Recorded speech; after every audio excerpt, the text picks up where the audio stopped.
So hi guys, we are going to start from the screening. So I posted one of the question about 32-year-old indigenous female. She came to the clinic for the first time, and what is the screening that I would like to do? So a lot of people write like depression. At first they didn't write it, but when second time I posted it, they write depression as well, and which is a good thing. So now coming to the next point, they said I will do lipid profile along with blood hypertension. They didn't say blood pressure. It was hypertension, the word they used. So I just want to highlight it here. What could be the answer you could write in the CDM if they ask you that a 32-year-old indigenous female came to you for the first time?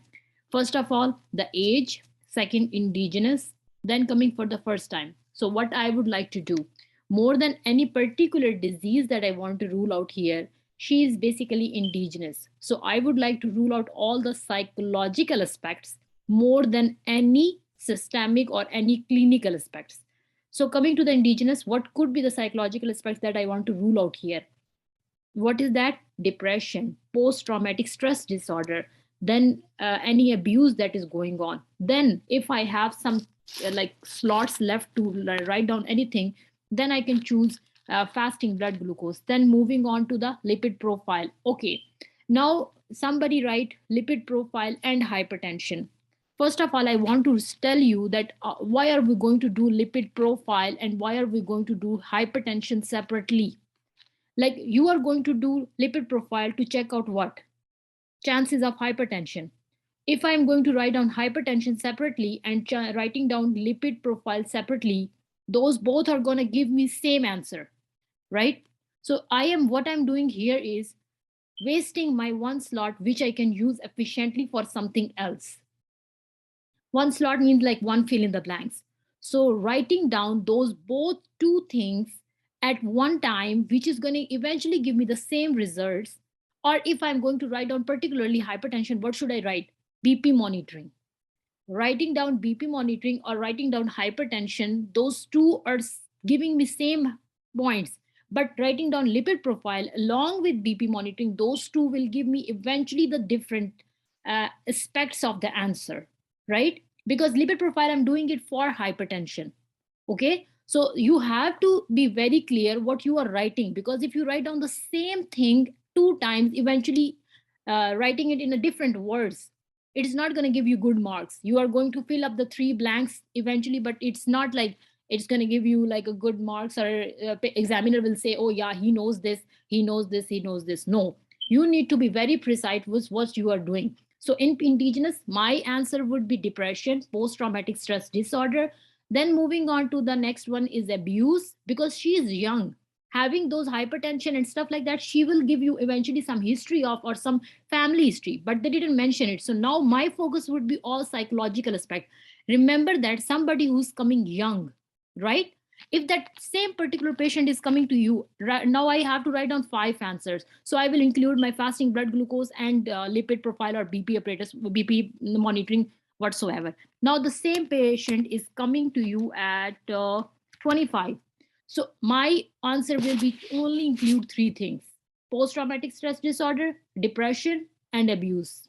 Otherwise, ruling out something like TB, right? Indigenous people have most likely high chances of having TB. So ruling out those things which are more common in those particular population is more important than doing all of those further irrelevant tests. Okay.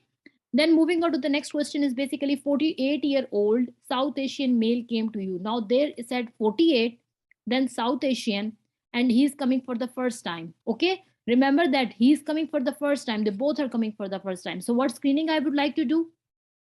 If you guys want to write it down, you can write it down and we can discuss from there. But the answer I would say is basically I can do fasting blood glucose starting from there. Okay. Or if I'm not writing fasting blood glucose, I can write down HbA1c. Both are eventually the same. Okay. Then, or maybe blood sugar profile, whatsoever you feel comfortable with. Then moving on to the BP level. Okay. BP monitoring. Then lipid profile. or you can write lipid profile above than BP, all of those things. Then BMI, all of those things you can do screening, because now CT scan and all of those is not going to fit here. So all of those things that you can do. Even you can rule out depression in somebody who is 48 South Asian. So don't forget clinical just because, sorry, psychological just because you are ruling out clinical. In screening, psychological aspects are also part of it. When we will do psychiatry, I will tell you how screening of psychologically is very, very important along with clinically, because a lot of people are suffering from psychologically things and we don't even know about it, and they are hesitating to tell about it. So you have to be the first to ask or to rule out these kind of things. So don't forget psychological along with clinical, and make sure go to the public health. There is a very nice table in the end. Just a second, I'll show you. Hmm. So there is a table here in the public health. Okay, now I'm going to do it slowly. So public health. Okay, this one I was talking about in the very end. Okay, here. If you go in the very end, so if you go to the very end, you can see there is a very nice chart. I'll just show you just a second. Which one is talking about? So in that there is all of the people particularly written together, what kind of diseases are common in those particular populations. So you need to remember at least these ones. I think these ones here somewhere. Just a second. Hmm. So because if you know what kind of diseases are common in that particular population, so screening would be very easy for you, because you need to rule out all of those screening according to that. Okay, this one here. I think this one. Yeah. It's a page number 6 of public health. Person with no fixed address, like having homeless people. Then coming to the refugee, religious minorities like Muslim people and all those Jewish people, Sikh people, how they are facing the problem. So all of those personal risk factors, environmental, physical, and then population specific intervention. What are you going to do? Then coming to the LGBTQ and these ones. So this is the table I was talking about, and there is some more written over here, page number 5.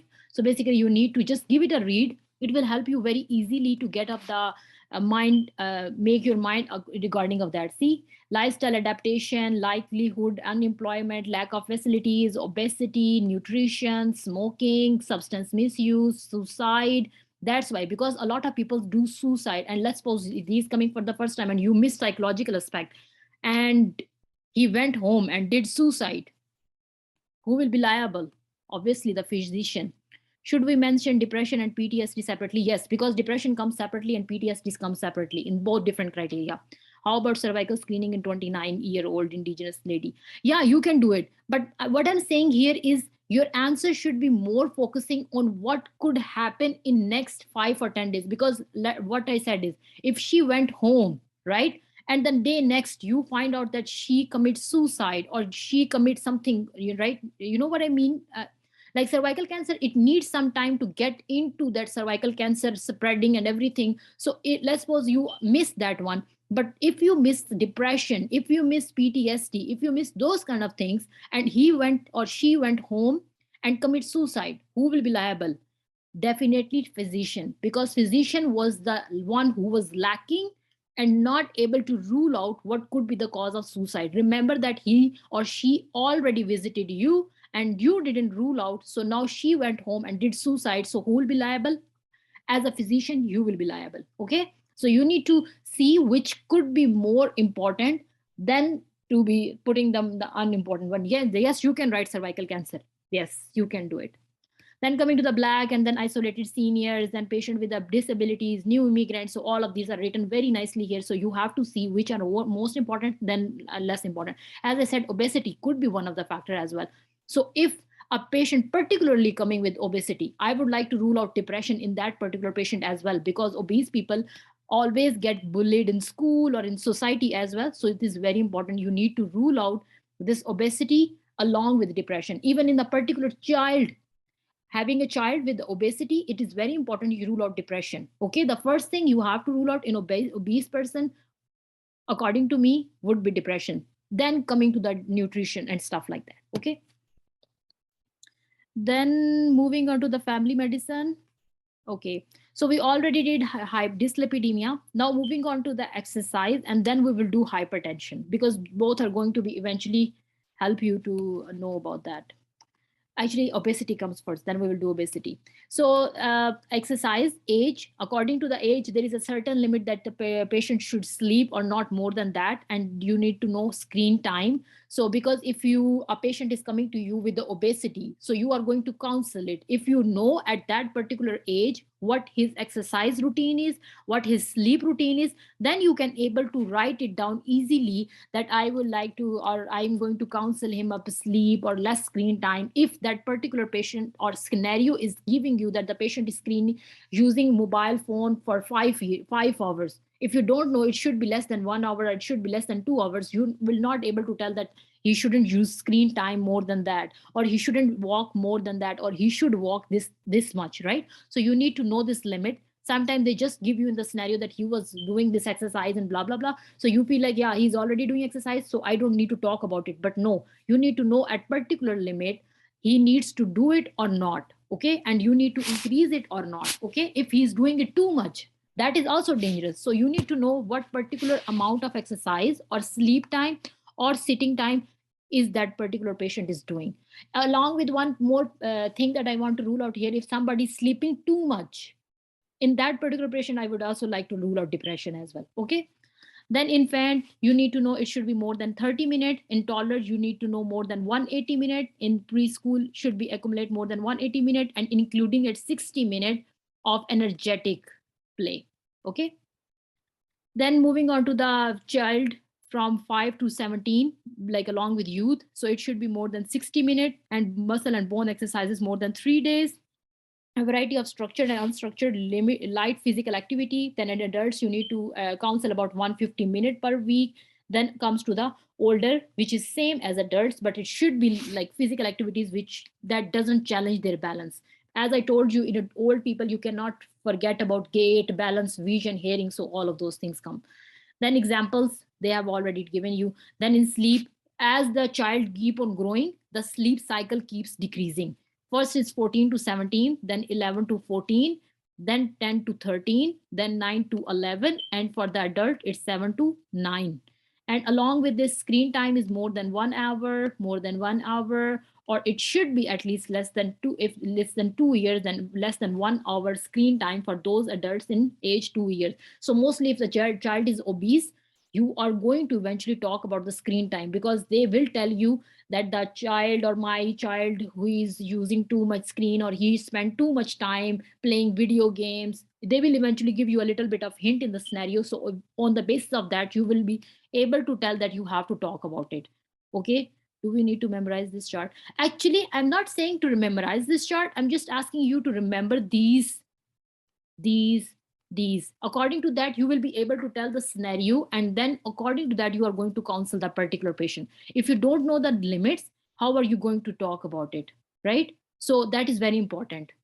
I mean, high yield in a way for NAC and QE1, sometimes they want to know that you know a particular person, how much their limit should be, how much they need to exercise, and all of these things. So at least just give it a read. It will help you, because if you remember by the age, it will be increasing or it will be decreasing. Eventually, it will, like, settle down in your brain, and it will be very easy. Okay. So just give it a read. I know sometimes it's hard to remember these words or numbers, so just try to like memorize the basic one. Which one is the basic one? Adults, children, and infant. So if you uh, remember the alternative ones, it will come eventually in between them. Okay, then moving on to the obesity, because obesity is more important. Okay, so obesity, you need to remember that 5 stages: pre-contemplation, contemplation, then process, and then thought making, and then what are you going to do with that. So those things, if this is a pre-contemplation, how you are going to let the patient even realize that he needs to lose the weight. Then contemplation, he know that I need to lose the weight, but he is not willing. Then he is in, like, he's then moves to the next stage where he is willing, but he doesn't know how to do it. Then next stage where you are going to make a proper plan, then he is going to follow it, and then basically happening it again and again. So those are the 5 or 6 stages of those proper counseling stages. So it will eventually fit in all of these conditions where you need to do counseling. Coming to the obesity, coming to the smoking, because smoking and obesity counseling is same. All I'm going to talk about here is you need to remember the underweight, because underweight comes with the anorexia nervosa and bulimia nervosa, which is of conditions of psychiatry. Okay. Then coming to the normal, if you remember the normal one, you will be eventually get to know that if more than that is overweight, less than that is underweight. Then obesity, when does the obesity cycle start? So you need to remember after normal it comes overweight, and then after that it comes obesity. Then the adverse effects is just the same like diabetes, all of those one: type 2 diabetes mellitus, dyslipidemia, CAD, osteoarthritis, stroke, OSA, hypertension, cancer, gallbladder, CHF, back pain, non-alcoholic steatohepatitis, and increased total mortality and pregnancy complication. So what happens if the low BMI? Low BMI having like underweight. So osteoporosis, eating disorders, under nutrition, and pregnancy complications. So then coming to the next one is basically pharmacotherapy. So let's start with this one here. So what are these things? Ask is what you are going to ask the particular patient recognize obesity, what I was talking about. He needs to know that obesity is something that I need to work on, and according to that, your behavior or your way of talking should not be judgmental. That's what I'm saying. When you are going to write down, you are going to offer, not I am going to do this, I'm going to do this. You are not going to do this. You are just going to offer it. Your words should be very, very accurate when you are writing QE1 or you are giving a NAC. Okay. Then coming to the assess. Now the patient is willing to lose the weight. Now your task is you are going to check the assess is basically when you are assessing the patient's appropriate measure, like height, weight, where waist circumference, where in which criteria she or he needs to work on. So along with that, you need to rule out the root causes, maybe having biological factor, having family problem, having psychological problem, complications, barrier to the treatment, why like he's not taking the treatment, or if he tried it before, what was the cause of the failure. So all of this. Now moving on to the next stage where he is willing, you already find out what is the cause, and now the treatment starts, basically starting from the advice. As I already told you, non-invasive first, then invasive. Make sure you know non-invasive comes first, then invasive. In family medicine, in treatment, investigation, everywhere it applies. What is the non-investigation? First, non-invasive nutrition, talking about the diet, what he needs to eat, how much he needs to eat, how should he make his plate. So basically, this is what it's this plate looks like. It should be 1, 2, 3, 4, divided into 4 parts. One should be including protein, one should be including grains, like having carbohydrates and stuff. Then one should include like vegetables. Then half of it includes fruit. And what is should be the preferred beverage should be drink. And then which oil he should use, olive or canola oil. So remembering this would be good enough. And which is the best diet he should take, Mediterranean diet, and for the hypertension people, DASH diet. Then coming to here, so nutrition, you already talk about nutrition. Along with nutrition, you have to talk about psychological, pharmacological, and surgical if needed. Otherwise, no. Otherwise, nutrition is more than enough. Some people just do nutritional counseling and then they are good to go. Okay. So in nutrition, you have to rule out anorexia nervosa, bulimia nervosa, all those psychiatry aspects. Maybe those things are causing this obesity. Okay. So always think about psychological aspects in any disease. Then coming to the psychological activity, how much he needs to do exercise. That's why I said you need to talk about the exercise or remember the particular amount of activity that particular patient needs to do. Then you will be able to write down, yeah, I'm going to counsel him about 30 to 60-minute exercise, or I'm going to ask about 1 hour exercise at least, like those kind of things. Then resistance training may promote the weight resistance and increase muscle bulk and fat free mass. Then coming to the physical activity may increase the cardio metabolic. Now you already tried nutrition, you already tried physical activity, nothing is working out so far. This is the table. Okay, you already check the BMI, you check the waist circumference, you check the clinical aspects like any comorbidities happening along with it, like having BP, heart rate, fasting glucose, lipid profile. So then assess and screen for the depression. See, I told you, you cannot miss depression just because you rule out all of these things. Then eating and mood disorders, They said eating is basically anorexia and bulimia nervosa. Then mood disorder, maybe having depression or underlying something going on. Then treat comorbidity along with any health aspect like having diabetes mellitus, having hypertension, all of these things. Then readiness of the change behavior, if he is willing or not.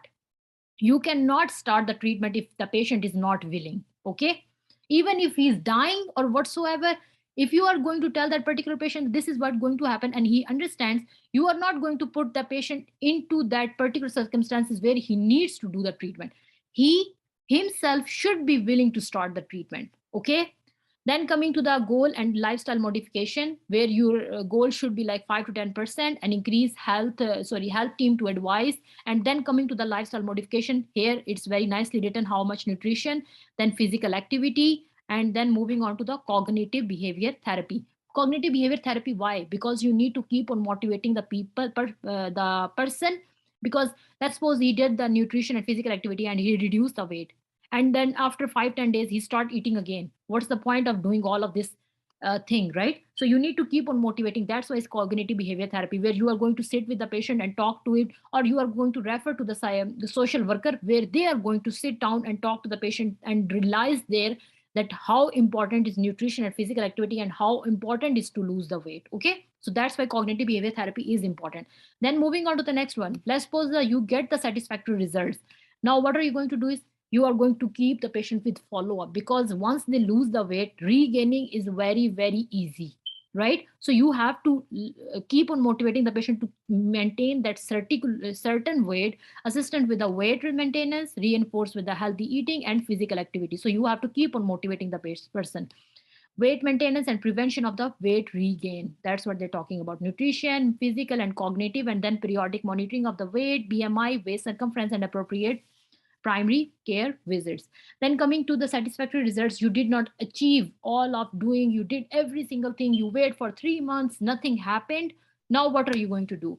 You are going to add to check, no, you are going to check the BMI.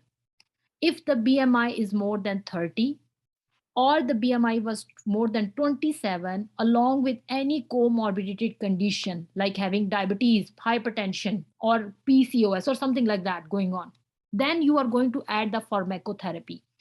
Always remember, this is the particular BMI where you are going to start the pharmacotherapy. And which pharmacotherapy? There are three of them: naltrexone and bupropion, liraglutide, and orlistat. These three, what are they going to do? Eventually they're going to decrease your craving and hunger and appetite, so you can remember those if you can. Then moving on to the next one, if you already did started the pharmacotherapy and didn't work out, now you check the BMI again, and the BMI is more than 40 either, or either it's more than 35 with any complication or any disease like type 2 diabetes mellitus or any hypertension or all of these. So what are you going to do is basically doing the surgery. Consider if other weight loss attempts have been failed. Since you are going to add the pharmacotherapy, let's suppose you add the pharmacotherapy, it doesn't mean that you added the pharmacotherapy, you are going to ask the patient to eat healthy, to eat whatever he or she wants, or do no physical activity or no cognitive behavior. No, those things will work along with it. You add pharmacotherapy, and whenever it's needed, you will stop pharmacotherapy right away. Okay, so you are not going to keep on taking it for the whole life. Okay, if the patient has not lost 3 to 6 months, that's what I was talking about. If the nutrition, physical activity you already did, and 3 to 6 months you waited and nothing happened, now you are going to add the pharmacotherapy. So make sure you remember this table whole, each and every single word, and just give it a little read from here, so if anything that is missed from there, you can eventually see it from there. At least remember this table. Okay, now coming to the next topic, I'm just gonna see what is that. Surgery, yeah, bariatric surgery. And then you need to remember what would be the complications of bariatric surgery. Sometimes what they give is that the patient has already done the weight loss surgery, they don't give bariatric surgery. Weight loss surgery, what could be the complication he could be facing? Okay, so that one. Then moving on to the smoking cessation is just the same. First you need to let the patient realize, then make the patient to start. Then if the patient is willing, then you are going to start, and then how are you going to do it further? So first is general approach, general tobacco users, illicit smoking habits, and ask about like here that they have either talk about like quits attempts or results. So you have to ask about in history all of these questions. Okay. So then moving on to the next one would be the medication dose. If you have already tried every single thing and nothing works out, and they be like, I have been following it and but nothing works out so far for me. So now what I'm going to do next would be medication dosage. And what would be the first one is nicotine patches and nicotine, those gums and inhalers. So these things come first. What are you going to start with? So this is basically how you are going to counsel the patient with the quit plan. Set a date that you have to tell the patient, this date from now on you are not going to do smoking. This should be your goal. This is not I'm going to put the label on that particular patient that you should ask that patient, you should set up a date where you are going to stop the smoking. This is very nice way of asking him to stop it. Okay.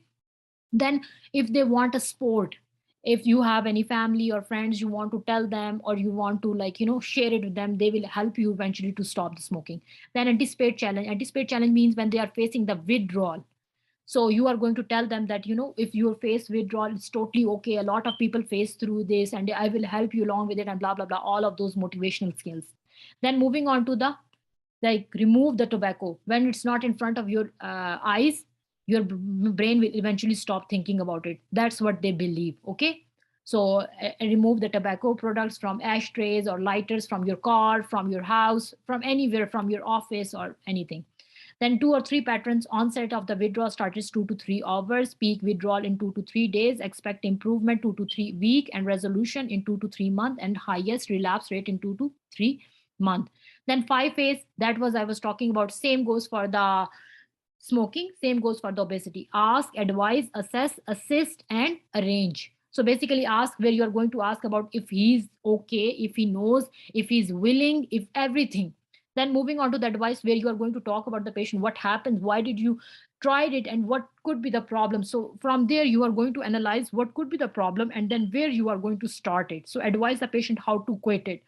Then moving on to the assess the willingness. If you have to ask, scale it from 10 to 1 to 10, how ready do you feel like you will be able to quit the smoking? So if he says 5, then why not 9? If he says 9, then why not 10? Okay, so you need to rule out why would be he's not thinking that, he's not 100% sure that he will be quit. Okay. Then assist in quit attempts, how many times he started and how many times he failed. So you have to find out, and on the basis of that you are going to move on. Then arrange a follow-up, keep on coming back so we can see where we are standing and we can move on. Then in the pregnancy, if that particular woman is facing that smoking, so what are you going to start with? Nicotine replacement therapy. So she can use this one, it is safe and first line, all of this. Along with the willing to quitness, you have to talk about the social support, community resources. It's very important. Okay, when you are going to do counseling, these social support, community resources provide, you are going to talk about, it's very very very very very very important. Talking about anything else, but this thing is like you can say this is the soul of whole counseling. Okay. Then coming to the nrt, so those all things you can give. You need to know, use with the caution with which, post mi, worsening angina and arrhythmias, and the advice, no smoking while using nrt. Antidepressant bupropion he can use, or vernicline. So you need to know which one is better than vernically, sorry, which one is more preferable than sorry, in the both of them, which one is more preferable, more effective than bupropion, which one is vernicline is more preferable than bupropion. Okay, so if I have to choose between both of them, it is basically vernicline. And its side effects, you need to remember what are the side effects. Having patient coming back after starting from the vernicline, he said, I have nausea, headache, and drowsiness. So you tell this is a side effect of this particular medication and you need to take it. So along with it, you can either prescribe PPI or you can decrease the dose of it, and if it's gonna work or not. Okay. So this bupropion, vernicline, if you can remember from this one, it's kind of easy. If that particular patient is using bupropion, because bupropion and vernicline are like, bupropion is basically a psychiatry drug. So if that particular patient is taking that bupropion for that any psychiatric condition, so you are not going to use it for this purpose. Like you said, okay, he used it for depression, it will help him in smoking as well. So you assumed it by itself. It doesn't it doesn't work like that way. Okay.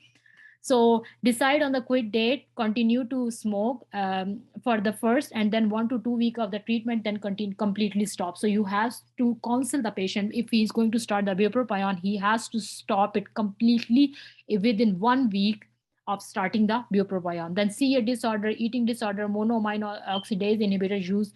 So this bupropion is very nicely, contraindications are written in psychiatry. When we do it from there, I will tell you how to do it. Then varenicline, caution with a pre-existing psychiatric condition. So if that particular patient is taking it for the psychiatric condition, varenicline, you cannot just assume that smoking is going to be stopped by it, like same. Okay. Then unwilling to quit, motivational intervention like relevance to patient. So these are all you are going to see. If the patient is not willing to quit, so how are you going to counsel? So it is not just the knack part, it is important in QE1. Sometimes they give you to write down the answers. How are you going to counsel the patient who is not willing to quit? Okay, so these ones: relevance, risk, reward, roadblocks, and repetition. Everything is very nicely written. What could be the causes? What, so how you are going to counsel it. Then recent quitter, it could be like within 3 months of the quitting and congratulate success. So you have to keep on encouraging it. That's why I'm saying once it everything happened, you are not going to stop it. You are going to keep on doing CBT for the motivation. Review benefits and the risk, weight gain, negative mood, withdrawal, because once they start quitting smoking, there is a lot of side effects that is happening. Like weight gain is one of the problem with the woman. So you are going to tell that this is eventually happen and it will resolve with the time. It doesn't mean that you have to start smoking again. Okay. Then relevance, you have to talk about the patient disease status. Maybe you can tell them, oh, maybe your family will be affected if you don't quit it. If you don't quit it, health, your health and age and gender, so everything you can talk about. Risk of more smoking, if you talk them, you will tell them that this is cause of asthma, this can cause impotence, then pregnancy complications. So if you eventually talk about short term, long term complications, they will get to have a better idea about it and stop eventually. Then rewards, if you stop it, you will save money, you will have less fear of dying, your children will see and they learn from you, all of these things. Then what is stopping you, like fear of withdrawal, like weight gain. So you can eventually talk about, okay, we have like separate programs for the weight gain, we can help you along with it. Then repetition, reassure unsuccessful and plan. Like if somebody's like having that again and again, so you can tell it's okay, we can try it again, and in that time it will help you along with it. So you have to talk about this. This is basically not just a knack thing, but this is a QE1 thing as well, because unwilling to quit is not something that they will ask in knack. They will write down a question in QE1 and ask you to write down 5 points. How will you counsel this patient? If you don't know these five, how are you going to write it down? So that's why I'm saying just give it a little read, it will eventually settle down in your brain. Okay. And this alcohol is important in with psychiatry. When we do psychiatry, I will tell you how to do it. Okay. So I guess that's it. If you guys have any question, it's very, very important topics. Don't just read it. Make sure to put the words in your brain as well.